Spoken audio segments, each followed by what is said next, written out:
You are alone in campaign headquarters at 1:12 a.m. The fluorescent lights above you make the room look cheaper than it did during the day.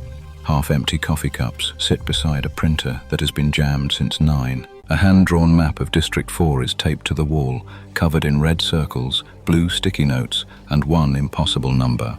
5,000 doors before August 6th. You are 26 years old. You still believe that politics is a broken machine, and that a decent person can put a hand inside it without losing the hand. Your phone vibrates on the folding table. Unknown number. You should let it go to voicemail. You answer anyway. The man on the line knows your name.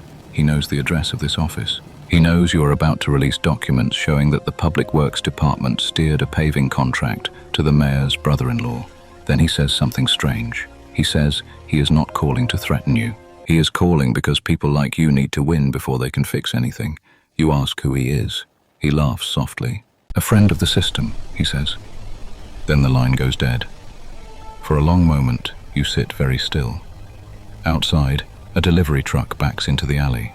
The warning beep echoes through the glass. On the table in front of you are 186 Vistaprint door hangers, a cracked 2017 MacBook Air, a dented 32 Oz Hydro flask, and a spreadsheet named Clean City Budget. Nothing in the room has changed. That is the first trick. The room never changes first. Only the meaning does. 3 days later, the newspaper runs your story. The paving contract becomes the biggest local scandal in 12 years. The incumbent refuses to answer questions at the high school auditorium debate. You stand under a scoreboard, stuck at 0-0, and cite the open meetings law twice. You win by 12 votes. On election night, people lift you onto a folding chair in the Union Hall. Someone hands you a paper cup of warm champagne. Your Brooks running shoes are muddy from the parking lot. A volunteer cries into your shoulder and says, "You did it." You believe her. For a few months, the belief is almost true. You publish city contracts online. You stop one backroom zoning deal. You expose 2 inflated invoices from the Public Works Department. The local paper calls you a breath of fresh air, and you read the phrase 3 times before bed. Then the first envelope arrives. It is not thick. It is not dramatic.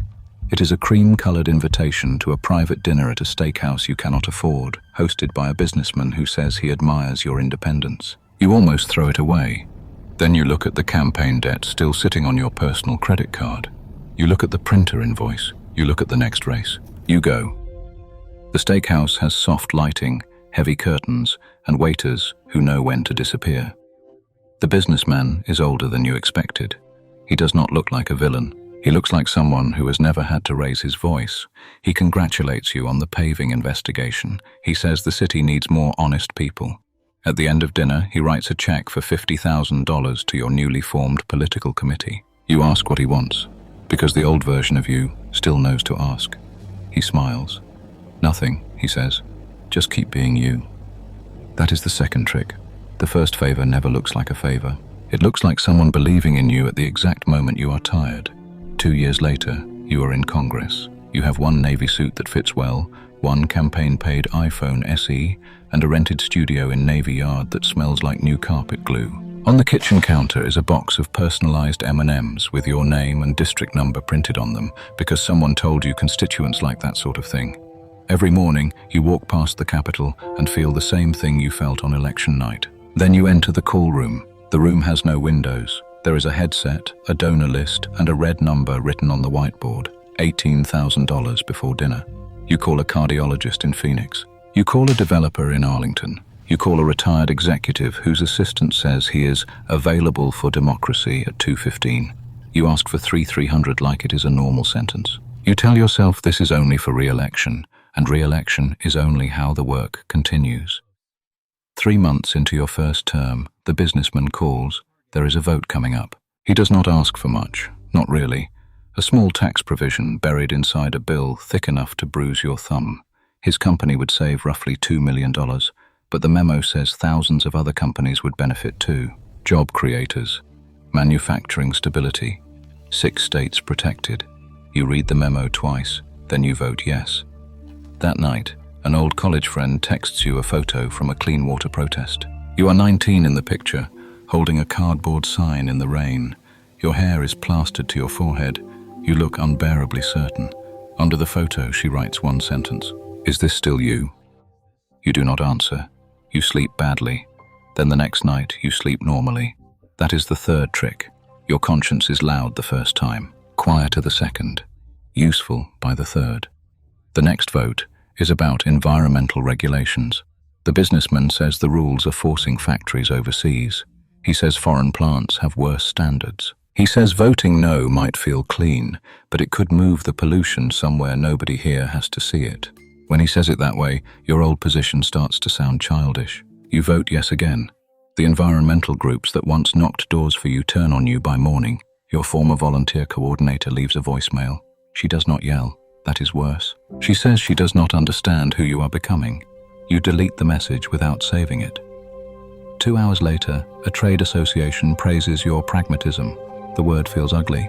Then it starts feeling useful. By the time you run for Senate, you know how the room works. The businessman gives the legal maximum. His wife gives the legal maximum. His adult children give the legal maximum. His executives give. Their spouses give. A super PAC you do not control begins running ads you have definitely never approved and somehow completely understand. You raise $26.3 million. You win easily. The Senate feels different. The hallways are quieter. The ceilings are higher. People do not ask for things directly anymore. They place folders in front of you. They underline paragraphs. They say, "You may want to look at page 17. That is where you meet the fixer. He does not make an appointment. He walks past your assistant at 7:04 p.m., while most of the office is empty, and sits across from your desk like he has been there before. He is not large. He is not loud. His suit is expensive in a way that avoids being noticed. "I solve problems," he says. You tell him you do not have that kind of problem. He places a single photograph on your desk. It is your opponent from the next election, standing outside a casino. You know the polls. You're ahead by 5 points, and the number is shrinking. You ask if the photo is real. The fixer smiles. It can be. You tell him to leave. You mean it when you say it. You also keep his card.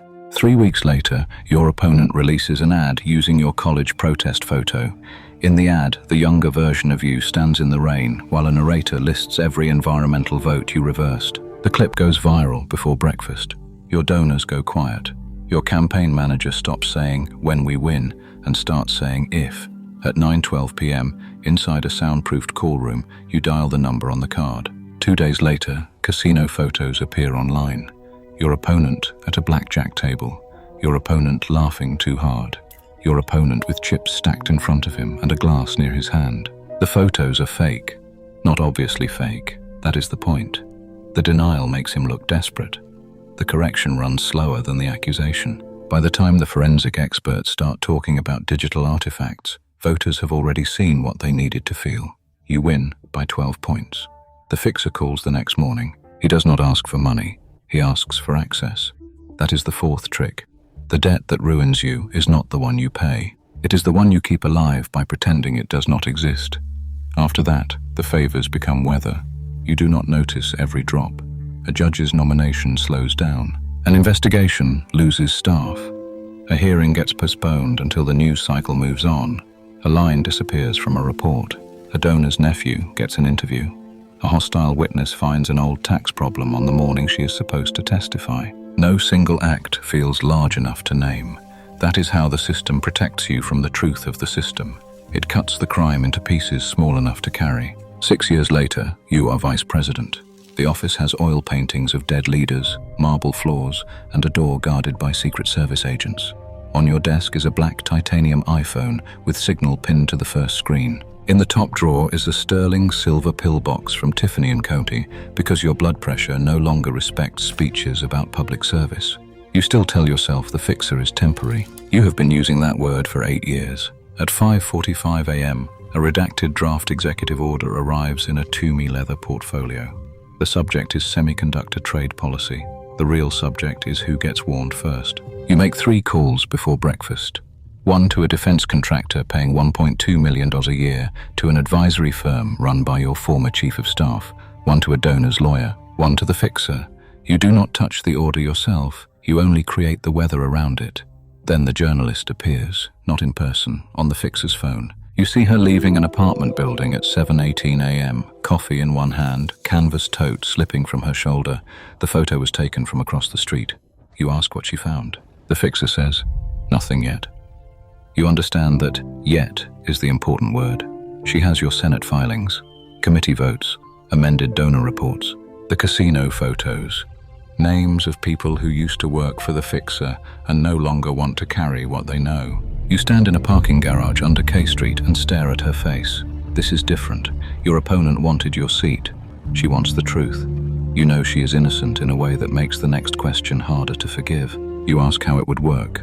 The fixer says plagiarism, fabricated sources, an anonymous ethics complaint, a whisper to the right editor that she has been unstable since a failed relationship. A few old posts clipped out of context, a source who will say she pressured him to lie. No violence, nothing permanent, just enough dirt that nobody will stand near her when the story breaks. You should say no. You should walk out of the garage and keep walking until you reach a room with microphones and federal agents. Instead, you think about the presidency. You think about the Supreme Court seats, the climate bill, the housing plan, the speeches you still believe you could give if only you reached the top. You tell yourself one more lie. You tell yourself the destination can clean the road. Then you nod. The story hits 3 days later. The journalist is accused of plagiarism, fabricating sources, and hiding a conflict of interest. Her editor puts her on leave. Her investigation stalls. People who are ready to talk stop answering her calls. You watch it happen from the vice president's office. You feel sick. Then you feel safe. The safety is worse, because it works. That is the fifth trick. The system does not need you to enjoy cruelty. It only needs you to benefit from it once. 2 years later, you announce your campaign for president under arena lights so bright the front row disappears. Your dark suit is tailored perfectly.